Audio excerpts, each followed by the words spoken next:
Hello again, it's Mouse. I'm just going to read you another story. This one is The Tale of the Flopsy Bunnies by Beatrix Potter.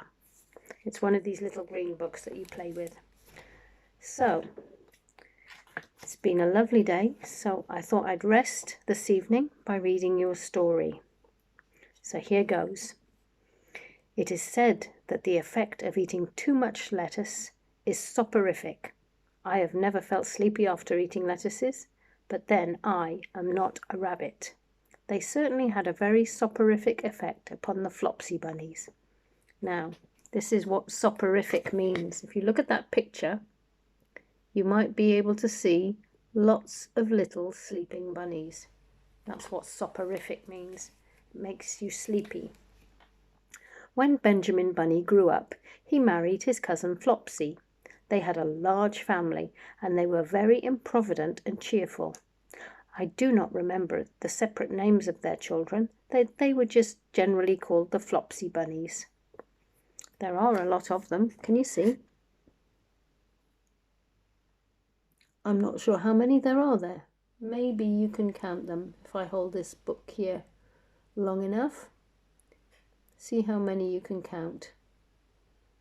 I don't know the right answer, but maybe I'll tell you later if I remember to count them. As there was not always quite enough to eat, Benjamin used to borrow cabbages from Flopsy's brother, Peter Rabbit, who kept a nursery garden. Now you can see, I think that's Peter Rabbit in his nursery garden there. That means a garden where you grow all the young plants.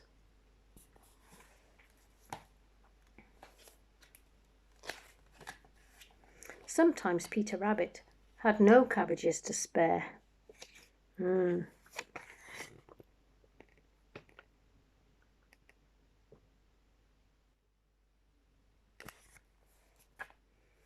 a lot of hungry bunnies there with no cabbages to eat. When this happened, the Flopsy bunnies went across the field to a rubbish heap in the ditch outside Mr. McGregor's garden. We heard about Mr. McGregor in the other story we read. Oh, I was meant to show you that photograph. And that picture, I mean. There they are, all hopping on their way towards Mr. McGregor's garden.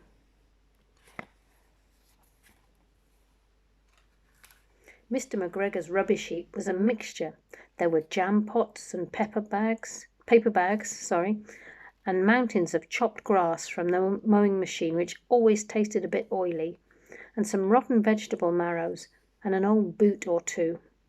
One day, oh joy, there were a quantity of overgrown lettuces, which had shot into flower. And they're having a bit of a feast there.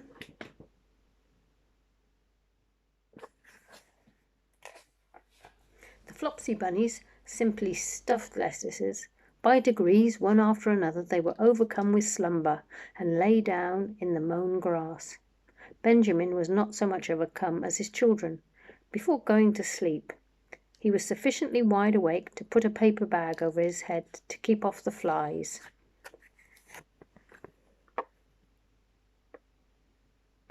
All having a nice doze after their full tummies. The little Flopsy bunnies slept delightfully in the warm sun.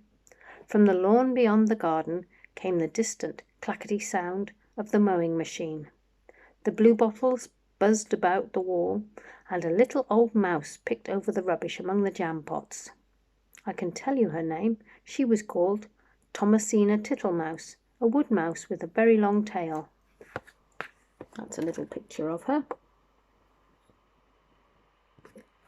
Try and remember that name, Thomasina Tittlemouse. It's quite difficult to say. She rushed across the paper bag and awakened Benjamin Bunny. The mouse apologized profusely and said that she knew Peter Rabbit. There's Benjamin Bunny just woken up from underneath his paper bag, talking to little Thomasina Tittlemouse. While she and Benjamin were talking, close under the wall they heard the heavy, tread above their heads, and suddenly Mr. McGregor emptied out a sackful of lawn mowings right upon the top of the sleeping Flopsy bunnies. Benjamin shrank down under his paper bag. The mouse hid in a jam pot. I don't know, that's not a very good picture, but it's of all the grass mowings being tipped out into the rubbish tip.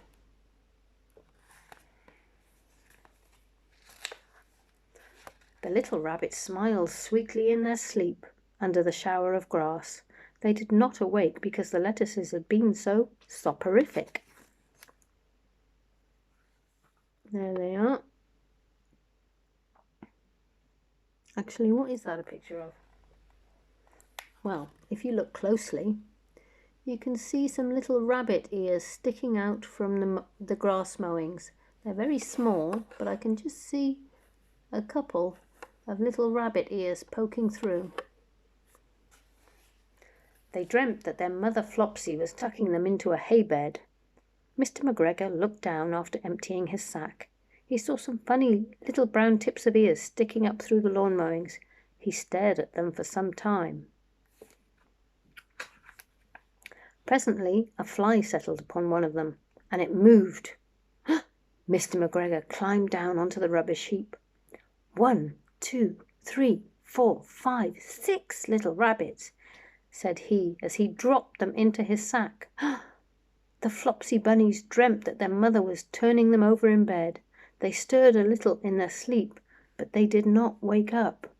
Oh no, look, he's putting the rabbits into his sack. Mr. McGregor tied up the sack and left it on the wall. He went to put away the mowing machine. There he is, tying up the sack and leaving it on the wall. While he was gone, Mrs. Flopsy Bunny, who had remained at home, came across the field. She looked suspiciously at the sack and wondered where everybody was. Right, she's looking, and in the distance, can you see, there's the sack up on the wall.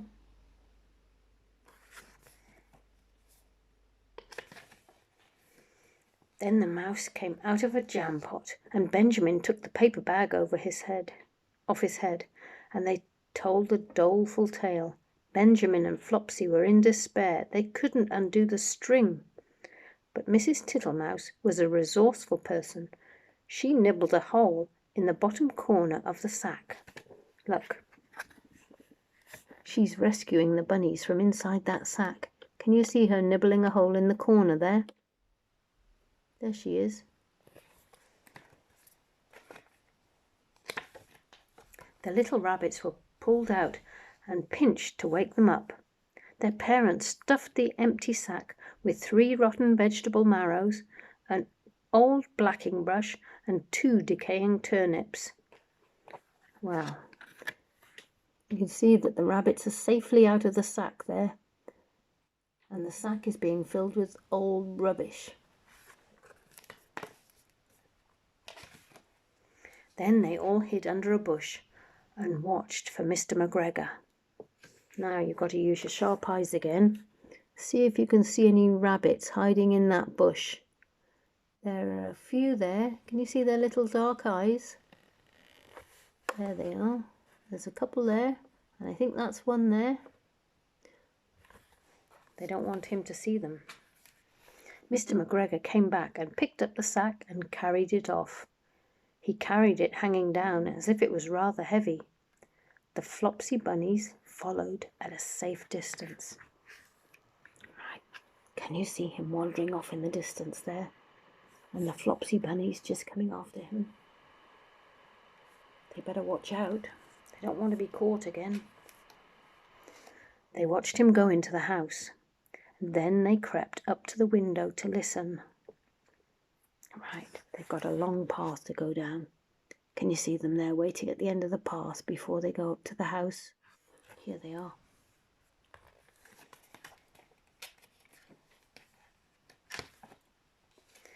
Mr. McGregor threw down the sack on the stone floor in a way that would have been extremely painful to the Flopsy Bunnies if they had happened to have been inside. They could hear him dragging his chair on the flags and chuckle. 1, 2, 3, 4, 5, 6 little rabbits, said Mr. McGregor. He obviously hasn't opened his sack. They're watching and they're listening to what he's going to say. Eh? What's that? What have they been spoiling now? Inquired Mrs. McGregor. 1, 2, 3, 4, 5, 6 little fat rabbits, repeated Mr. McGregor, counting on his fingers. 1, 2, 3. Don't you be silly. What do you mean, you silly old man? In the sack. 1, 2, 3, 4, 5, 6, replied Mr. McGregor. The youngest Flopsy Bunny got up on the windowsill. She wanted to listen to what Mr. and Mrs. McGregor were talking about. Mrs. McGregor took hold of the sack and felt it. She said she could feel 6, but they must be old rabbits because they were so hard and all different shapes. Not fit to eat, but the skins will do fine to line my old cloak. Line your old cloak, shouted Mr. McGregor. I shall sell them and buy myself baccy. Rabbit tobacco. I shall skin them and cut off their heads. Wow.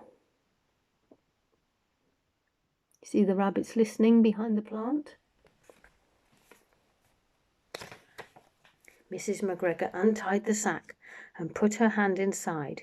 When she felt the vegetables, she became very angry. She said that Mr. McGregor had done it on purpose. This is another picture of the rabbits listening by the window.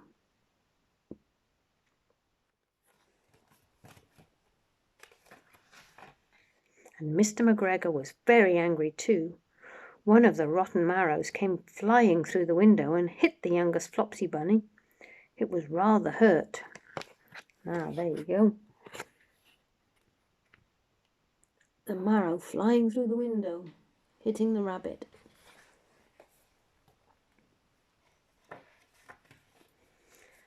Then Benjamin and Flopsy thought that it was time to go home. I think so. I think they better run quickly.